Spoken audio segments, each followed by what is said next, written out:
So I forgot what I have. It's upgraded cam in here. Adjustable, the adjustable ones, whatever you call those things. And I got this S&S oil pump. Ever since I got the upgrade done, it starts to let some oil out.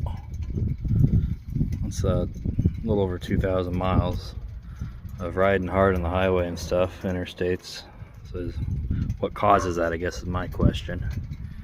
So if anybody knows, leave a comment, please. That would be greatly appreciated. It runs fine, just have a little bit of oil come out.